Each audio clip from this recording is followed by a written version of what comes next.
Alright, nasa studio na natin ang ating panauhin ngayong umagang ito ng Lunes, January 8, 2018. Ang Executive Director ng Ibon Foundation, si Ginoong Sunny Africa. Mr. Africa, Sunny, magandang umaga sa iyo. Magandang umaga po sa mga tagapakinig. Alright, unang tanong, mga focused questions muna ang ibibigay ko sa inyo. Halimbawa, may impact ba ang train law para sa mga OFW natin? Sige. Malaking impact sa kanila, no?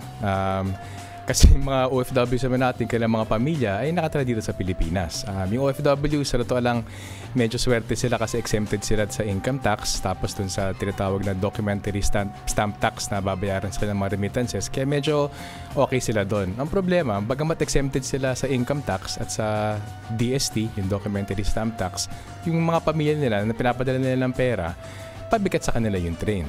Kasi bahagi sila dun sa babayad ng dagdag na, yung nabagit sa report nyo, babayad sa dagdag na pamasahe, dagdag na kuryente, dagdag na presyo ng mga pangunahing bilihin. Karne man yan, o gulay, o kanin, o iba pa. Kaya malaking pabigat yung trend, maging sa ating mga OFWs kasi hindi naman tumataas ang kita nating OFWs.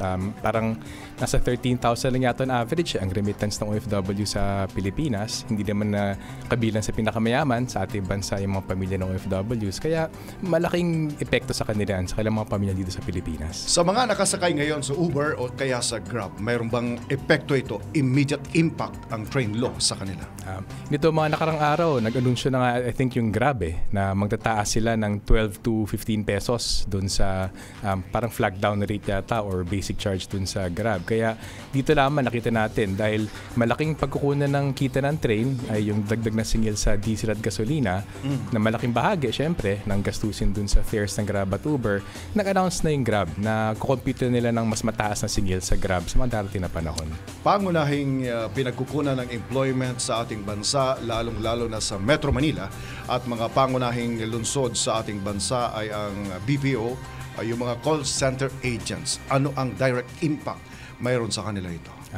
Well, yung call center agents, lalo na kung entry level lamang sila, no, na nasa mga, I think, 16 to 18,000 pesos kada buwan, may pakinabang sila sa train.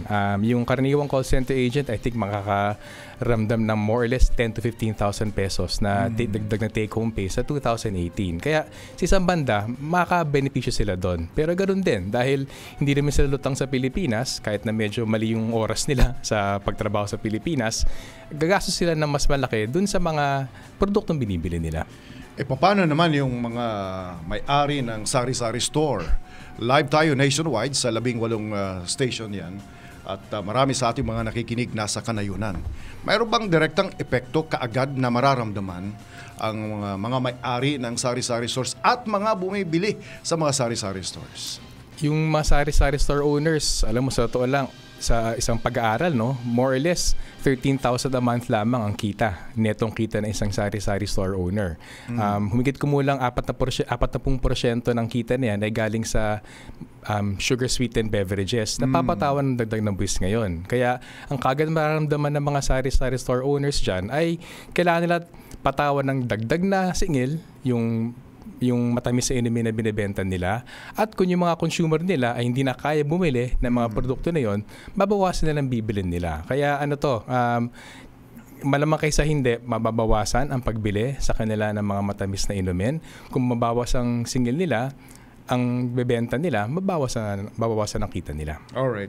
Si Dean Bernadette Enriquez ng UCC nagtatanong, mayroon bang direct impact din itong train law para sa mga guro?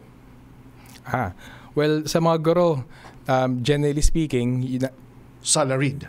Yung salaried, yung mga teacher 1, teacher 2, papasok sila dun sa cut-off point ng train na 203,000 pesos ay walang walang papatawan na singil. Kung ganon, yung average teacher, baka mga 4 to 6,000 pesos ang dagdag ng take-home pay nila sa pamamagitan ng train. Pero ganon din, bigay-bawi siya eh. May bibigay yung train sa usapin nga ng income tax, pero lalo na sa mababa naman ng kita, konti lang dagdag sa kita mo, pero ang laki ng babayaran mo dun sa gastusin mo na pang araw-araw. Baka akalain ng mga college students na mga kabataan ligtas sila rito o baka may pakinabang sila. Mayroon din bang epekto ang train law para sa mga kabataan, lalong-lalo na sa mga college students? Well, marami sa mga college students natin either, karamihan ay namamasahe. yung iba din may mga sakyan. So walang duda, yung mga medyo galing sa may kayang pamilya, dagdag ang babayaran nila sa kanilang sasakyan, sa diesel, sa gasolina para sa kanilang sasakyan. Pero labas pa doon, yung mas maraming college students natin na nagji-jeep lamang o nagbubus, tataas ang bayad nila sa pang-araw-araw. At na balita naman natin yung petition ng transport groups na gawing 12 pesos na ang minimum na pamasahe sa jeep. Kaya walang duda, sa araw-araw na gastos nila sa pamasahe, dadagdagang lalabas nilang pera. At syempre, kung sa mga break nila, yung bibili nilang juice dyan or soft drinks, dadagdagan din yung gastos nila doon. Ang government employees, local and national government employees sa buong bansa ay nasa 1.3 to 1.5 million. Sila ba ang winners sa tax reform law na ito? May bahagi na makikinabang. Yung mga nasa more or less hanggang salary grade 11 ay hindi na mababayad ng buwis dito sa bagong tax brackets. Pag salary grade 12 ka na, pataas, may buwis na sa'yo. Pero actually may pakilaman pa rin sa'yo. Bababa ng konti ang babayaran mong buwis. Sa aming pagkwenta naman kasi, more or less salary grade 12 hanggang maybe salary grade 18 or 19, babawasan ang babayaran nilang buwis. Kaya actually may pakinabang naman to para sa mga low and middle income earners natin. Alright, mga kaibigan, yan ang mga preliminary questions natin. Mamaya, ikakawing-kawing na natin sa mga datos na alam natin sa kapaligiran natin. At mamaya, kukuha tayo ng reports mula sa ating mga kababayan, lalong-lalo na sa mga palengke. Sa ngayon, alamin natin, mayroon na bang epekto ang train law? Damdaming Bayan. Tuloy-tuloy tayo sa ating palatuntunang Damdaming Bayan. Ngayon po ay araw ng Lunes, January 8, 2018. Sa ilang panayam, sinabi ng ating Panoorin na yung tampok ng train law ay ang mga sumusunod. It changes personal income tax bracket at paboryan sa marami nating mga kababayan. Pero binaba yung estate and donor taxes, inalis ang mga VAT exemptions, pang-apat, pero itong masama. It increases oil taxes even on previously untaxed diesel, pati na yung kerosene, at of course, dinagdagan pa ng gobyernong ito, ang sugar sweetened beverages taxes. Alright, Mr. Sunny Africa, may binabanggit ka, plus minus, in general, plus minus, nakinabang ba ang taong bayan dito? Kung ang taong bayan tinutukoy natin ay may mga 110 million, 105 million, mas ang nakinabang ba dito ang taong bayan o mas lugi dito ang taong bayan?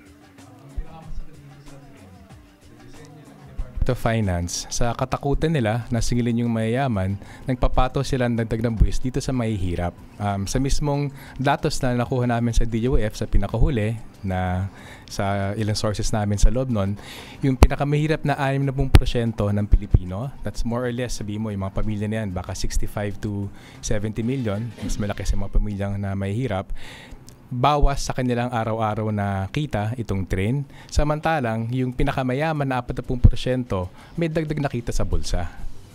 4%. 40%. 40%. Oo, so medyo, yung sinabi mong mayayaman, kasama na yung middle class. Actually, kaya medyo mapanghati yung train eh. Kami sa Ibon, suportado namin yung pagbibigay ng income tax breaks, yung pagbawas sa binabad ng income tax ng ilang mga low to middle class income earners natin. Tingnan namin yung mga kumikita ng 12 to maybe 20,000 pesos a month, tama lang na bawasan ang binabayad sa kanila kasi ano bang magagawa natin sa 20 bill kada buwan. So alright, tama lang yun. Isa-isay natin. It changes personal income tax bracket. Ang tax income payer ay 5.5 to 6 million. Tama ba? Sa huling nakuha namin na datos sa Bureau of Internal Revenue, nasa 6 million lamang more or less. 6 million. Pero yung tinatawag na alpha list. Opo. 6 million. Pero yung mga nagbabayad lang ng buwis. Opo, yung reported. Okay. Pero nung sa news reports about during the bicameral meetings, naglabas sila ng datos na umaabot doon ng 7.5 million na ang nasa alpha list. Alright, gamitin natin yung 7.5 million. Total labor force sa buong bansa, yung may trabaho, maaaring hindi nagbabayad, ilan ang total labor force sa ating bansa? 43 million. 43 million ng bansa. In other words, out of 43 million, ang makikinabang lang sa tax break na ito para sa income ay yung 7.5 million. Hindi pa yung buong 7.5 million. Kasi sa kasalukuyan, humigit kumulang 2 hanggang 3 million sa 7.5 million na yan ay exempted na naman kasi minimum wage earner sila. So, ibig sabihin, yung talagang makikinabang ng bago dito sa train ay yung balanse dun sa 7.5 million na nagbabayad ng buwis. So, awasin natin dyan yung hindi malino kasing Department of Finance, sabi natin 3 million na minimum wage earner dyan sa 7 million. Ibig sabihin, yung talagang may netong pakinabang sa train sa income tax ay 4.5 million lamang. 4.5 million lamang out of 43 million sa labor force. Okay. Pag sinabi natin total labor force sa mga nakikinig sa atin yun, sino-sino ang mga ito? Lahat yan. Lahat ng Pilipino, 15 years and above, na naghahanap ng trabaho, whether meron or wala, kabilang siya sa labor force. Bakit ko isasama yan? Wala naman palang kita. Halimbawa, 15 years old, 60 years old, 17 years old. Bakit kinakailangang ikwenta sila, isama sila sa kwento at kwenta ng total labor force na 43 million? Well, ang assumption kasi dyan, kung medyo nasa edad ka na, kailangan maghanap ng trabaho pang sustento ng sarili mo or syempre ng pamilya mo. So binibilan din kahit na wala kang trabaho as part ng labor force kasi wala mang ginugusto na walang trabaho eh. So naghahanap ng trabaho yung mga yan. Pero dito, yung pinag-uusapan natin na 43 million, more or less, ilan na may trabaho rito? 40 million ang sinasabing may trabaho dyan. 40 million. In other words, dyan, 3 million lang ang more or less walang trabaho out of 43 million na total labor force. Ito yung namimiss ko sa Ibon Sapagkat nung ako ay nasa kolehiyo, nung dekada 80, pupunta ako ng Doroteo Jose sa popular bookstore para bumili ng mga leaflets, pamphlets. Hindi pa uso noon yung mga infographics pinatingkad na ng Ibon Foundation. So ito yung ngayon. Alright, pangalawa, it lowers estate and donor taxes. Sino ba to? Yung nakasakay ngayon sa Uber, sa jeepney, nakikinig ngayon sa mga sa kanilang mga opisina at sari-sari store, mayroon ba silang estate at mayroon ba silang i-donate? Gaano lang karami itong makikinabang dito? Even mismo sa kwenta ng Department of Finance, nasa top 20% lamang ng populasyon yung makikinabang dyan sa state and donor taxes. Kasi ito yung mga may pag-aari. Yung mga may pag-aari na either i-donate, bahagi i-donate, marami pa nga dyan bilang tax break para makalusot sa ibang pagbayad ng buwis or syempre kung namamatay at pinapamana. So, sa totoo lang, isang ikinalulungkot ng Ibon Foundation yan, yung estate and donor taxes, actually isang paraan saan yan para maging mas pantay ng konti ang lipunang Pilipino. Pero nung pinababa ang estate taxes, ibig sabihin dyan, yung mga mayaman, mas marami sa yaman nila yung manatili sa kanilang pamilya. So, sa halip na ito sana isang pagkakataon na pag namatay na isang mayaman na pamilya, mas maraming ibabalik sa gobyerno para sa kanyang gastusin. Sa halip na dagdagan pa yung singil sa estate na yan, binawasan siya. Ibig sabihin, sa mga darating na taon, lalo magkukonsentra ng yaman sa iilan dahil binabaan ang estate taxes. In other words, dahil sa train law, mas maraming pera ang mapupunta sa bulsa ng mga middle class at ng mga mayayaman kumpara sa mahihirap. Opo, at lalong maiipon ng yaman sa kami ng iilan. Tingnan namin, napakalaga may din yan doon sa usapin ng estate tax kasi yung estate tax ay isang paraan sana na bawasan ang napapamana doon sa mga anak na mayayaman. At dahil binabaan ng estate tax, ibig sabihin, mas maraming manatili sa kamay nila sa madaring na taon. At so yung train law ay pabor sa mga mayayaman? Walang duda. Yung train law, sa anuman pagtitingin, yung buong disenyo niya para iwasan ang dagdag na buwis sa mayaman, ng papato ng dagdag na buwis sa pinakamaraming mahirap na Pilipino. Okay. It removes VAT exemptions. Hindi ba makikinabang yung mahirap dito? Actually, may ilang maganda na nakalusot sa train law pero medyo minor lang siya. Maganda halimbawa yung pagpapanatili ng VAT exemption sa socialized housing at low-cost housing. Pero nilaban yan. At may mga natakot na senador na kung dilusot yan, babalik sa kanila Pero yung original proposal ng Department of Finance ay tanggalin ang VAT exemption sa socialized and low-cost housing. So medyo hindi namin kinatutuwa na bago siya, pero maganda na na-maintain siya. Ang isang sigurong masabing pinakamaganda na na-maintain dun, na bago dun sa train, yung mula 2019, yung pagtanggal ng VAT sa ilang mga gamot, diabetes, pang-cholesterol, Maganda yun. pang-hypertension. Siyempre, maganda yun. Para sa edad nyo, di ba sabi nyo nga, medyo matagal na kayong... Sa malapit na mag-senior citizen. Ano?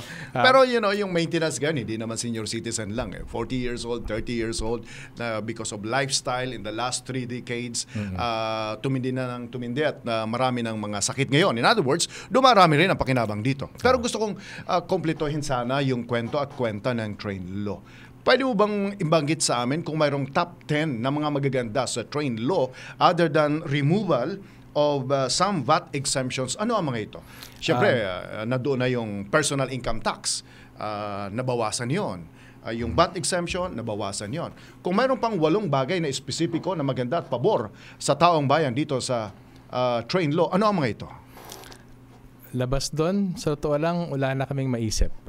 Yung pinakamalaki pakinabang sa train nga ay itong nabanggit nyo doon sa personal income tax sa ilang mga low and middle income earners natin. Yung mga kumikita ng between 12 and 20,000, ito talaga yung panalo sa train law. Yung ilang mga buwanan, ang kita ay between 12,000 tsaka 20,000. In terms of yung personal income tax benefit, malaking pakinabang nila dyan. Pero may bawi dyan, Siyempre, dahil dagdagang gastusin sa maraming mga bagay dahil dun sa oil taxes. Pero tingin namin, positibo yon at nasa panahon naman yon. Tapos, labas pa dun sa pagpanatili ng socialized low-cost housing na VAT exemption, maganda rin yon. Maganda rin yung pagtaas ng threshold dun sa mga rentals sa mga bahay. Ginawang 15,000 na ang ceiling dun sa exemption sa mga rentals. Okay din yun. Mas maganda yon sa mga mahihirap. Maraming mga guro, maraming mga pulis, maraming mga pamilya na nagtatrabaho sa private sector na ang renta nila ay below 15,000 pesos a month. Makikinabang sila rito. Makikinabang talaga sila. Pero yun nga kasi yung disenyo ng train law, bigay-bawi talaga siya pinakamabigat siya dun sa pinakamahirap na 60% ng Pilipino. Kasi nga, walang puro bawi lang walang bigay sa kanila. So kumbaga para sa akin medyo mapanghati ang train Mapanghati kasi sa mga middle income and below, yung pinaka mayaman doon na middle class, may pakinabang sila in terms of income tax. So medyo kumbaga nabigyan ng palamuti yung train na may pakinabang para sa ilang mga Pilipino, pero mapanghati siya para sa amin kasi sa halip na lahat ng mahirap, low income, middle income, sa halip na magkaisa lahat ng mga yan na i-oppose ang train dahil pinapataas ang presyo ng bilihin, medyo may binigyan na konti sa mga middle income earners para medyo may pampalubag loob sila. So example, sa sasakyan. Ano pagkakaiba? Bakit hinahati yung mayayaman at mahirap sa train law pagdating sa sasakyan sa perspektiba ng Ibon Foundation? Well, sa amin, yung usapin ng sasakyan, yun isang nakakatawang aspeto ng train law. May Ferrari ka ba? Nakita niyo yun wala po kami Ferrari, pero yung disenyo kasi ng train law dun sa mga sasakyan, una, talagang yung pinakamayaman na 20% lamang ng populasyon ang may kakayanang bumili ng sasakyan. Totoo yun. Pero, at pinagaan ang buhay nila ngayon. Pinagaan yung buhay ng bibili ng mga magagarang kotse. Yung mga bibili ng Rolls-Royce na nasa 40 million pesos, bibili ng Ferrari na nasa mga 29-30 million pesos, mababawasan ang binabayaran nilang buwis dyan ng up to 2.5 to 3 million pesos. Samantala, yung medyo pangkaraniwang sasakyan, yung mga Vios, yung mga Innova, dagdag na buwis ng 8,000 hanggang mga 40,000 dun sa mga mumurahing sakyan na yan. Tapos, yan ang gusto namin maging malinaw Yung disenyo ng train ay patawan ng buwis yung may hirap at yung mga mababang kita. Kasi halimbawa, kasi ito yung pinakamaraming binibili. So, kumbaga, yung train, kaya pinapatawan ng buwis, na mas mataas na buwis yung mga mumurahing kotse, mga mumurahing sakyan, kasi yun ang sekreto nila para kumita. Kasi kahit patawa mo dagdag na buwis yung mga iilan na mga garang kotse, halimbawa yung Rolls-Royce, parang 5 lang yata ibebenta sa isang taon yan So parang pinapalus nila yung mayaman na bibili ng Rolls-Royce. Pinagaan ang buhay nila roon. Oo. Pero yung bibili ng mga Vios, mga Lancer, mga Avanza, nasa daan-daan libo yan, naisip nila, ito yung patawan natin ng buwis. Kasi ito yung mas maraming bibilin, kahit mas mababa, kahit ilang libo lang dadagdag nilang buwis dyan, kita sila dyan. Kaya yun ay medyo madugo dito sa train. even sa usapin nga ng oil taxes, yung sa LPG halimbawa, yung pinakamaraming Pilipino na gumagamit ng LPG, pinapatawan nilang buwis. Sa halip nga na nasingilin ng mas mataas na income tax yung ilang mga mayayaman. So ang taktika talaga nila, i-target yung mga pinakamarami at sa konteksto ng Pilipinas, ang pinakamarami ay mahirap talaga. Kaya sinabi mo, kamakailan, Department of Finance is afraid to tax the rich. So it taxes the poor through higher consumption taxes. Tama ba? Oo nga yan. Tapos, ang gusto ko nilawin talaga dito, sa pinakahuling datos na kuha namin sa Department of Finance, napakalinaw. Yung pinakamahirap na 60 milyong Pilipino ay magbabayad ng dagdag na buwis, dagdag na presyo sa bilihin, habang yung upper 40%, including mga mayaman, mababawasan ang kanilang binabayaran ng buwis at may dagdag na pera sa bulsa. Alright, tingnan natin sa labas ng ating himpilan. Balikan natin ang ating panauhin si Sunny Africa, ang Executive Director ng Ibon Foundation. Ito ho ang isang institusyon na matagal nang nagsusuri ng mga pangunahing patakaran, pulisiya at batas na may kinalaman sa araw-araw nating pamumuhay. Sunny, yung mga balita mula sa Balintawak, sa Divisoria at sa Pasig, magandang senyales na hindi pa sumisipa yung train law sa mga pangunahing bilihin natin. Yung train naman kasi, yung pagsipa niya, yung kagat na maramdaman dyan, yung sa sigarilyo, tsaka dun sa matamis na inumin. Kasi direkta yun direktang buwis dun sa mga produkto na yan.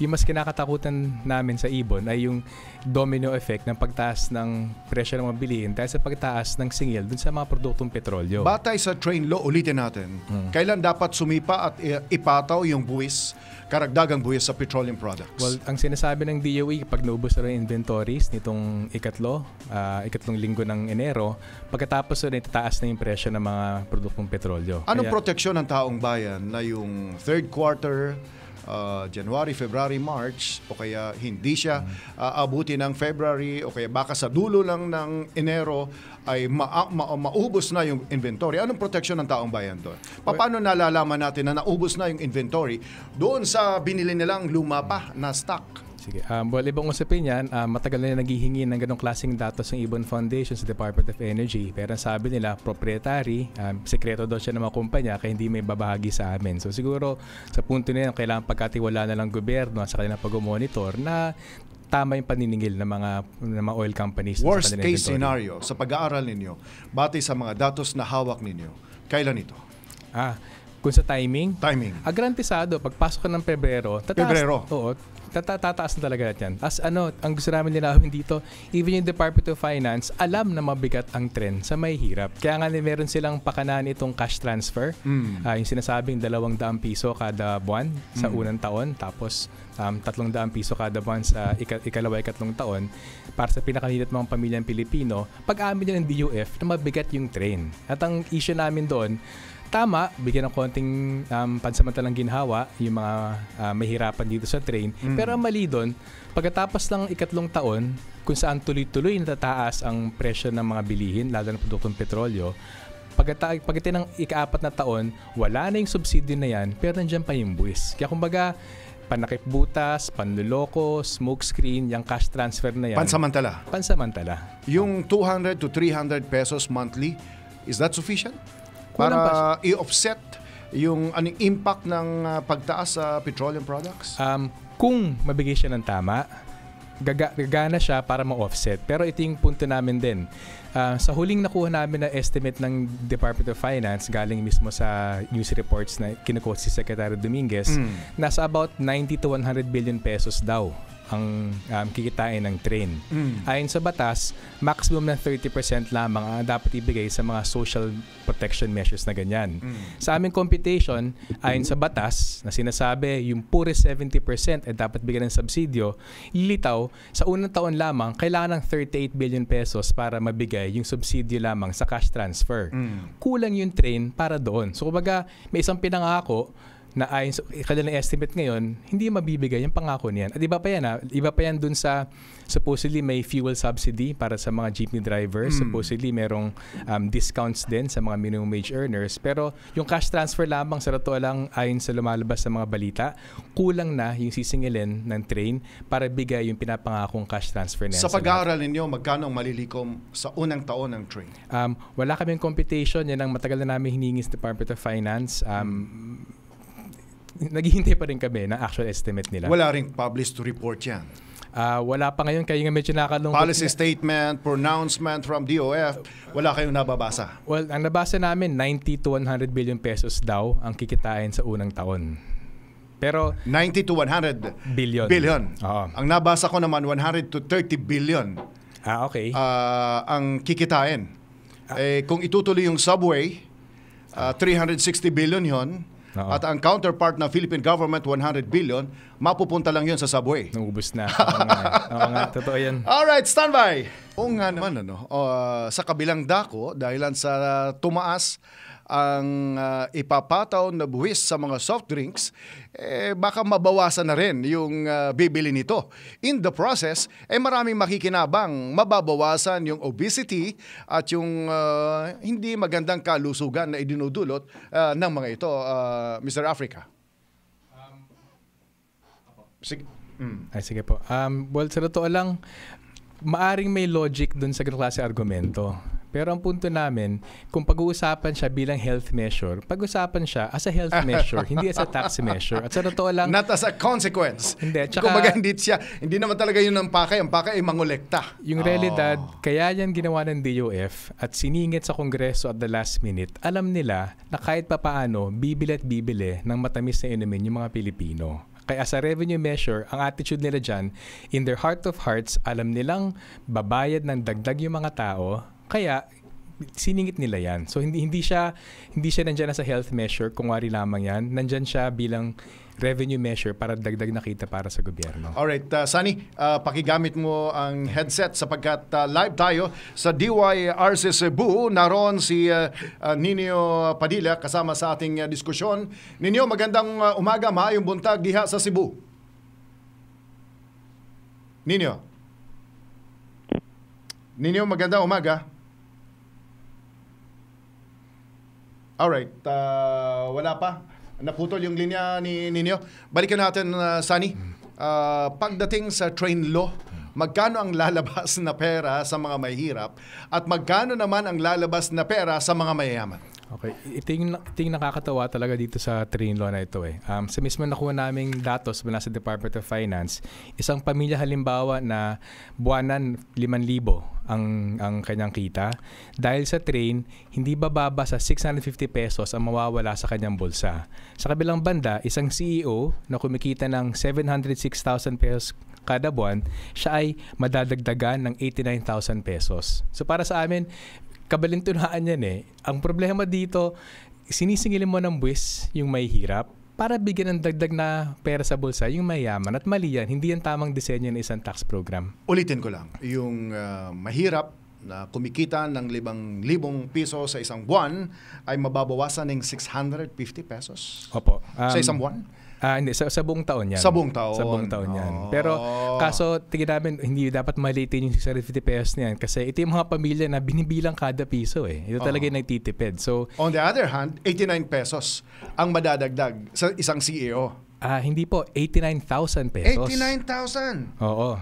Kasi ito yung netong epekto yan ng income tax benefit na bawas ang babayaran ng income tax. Tapos, yan ang bigay. Tapos, bawi dun sa particularly dahil dun sa pagtaas ng presyo ng produktong petrolyo na matamis na inumin at yung inflation effects niya. Tapos, tingin ko, yun ang dapat gusto namin maidiin Yung pinakamahirap na humigit kumulang 14 na milyong pamilyang Pilipino.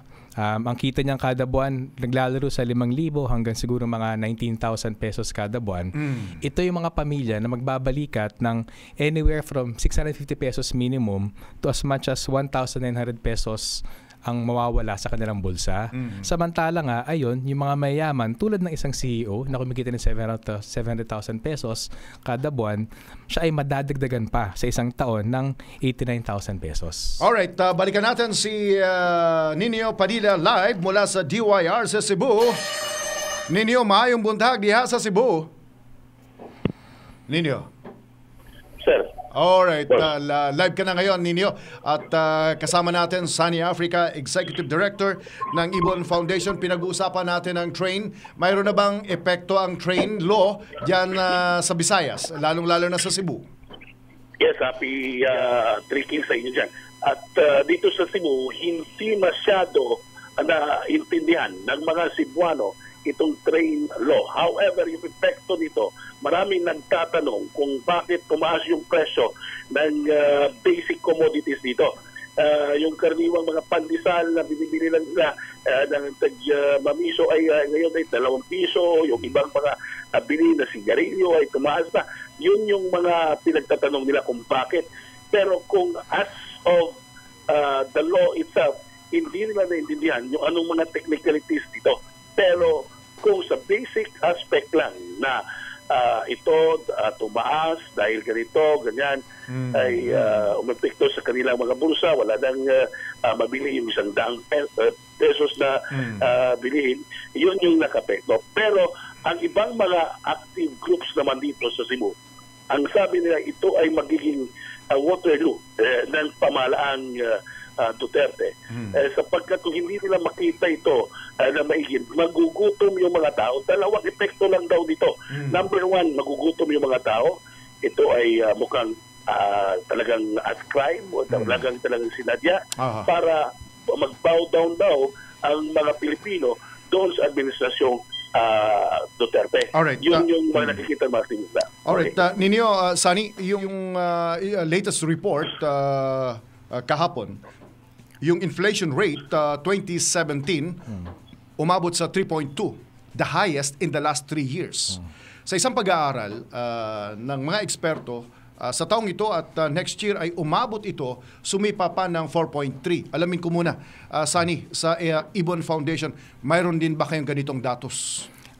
Ang minimum na estimate namin ay papatak ng 4% yung inflation for 2018. Tapos tingin namin, maganda may din yung punto na yan kasi parang minamalit ng gobyerno yung pagtaas sa inflation rate na yan. At sinasabi, pipitik siya ng konti daw sa 2018 tapos bababa sa susunod na mga taon.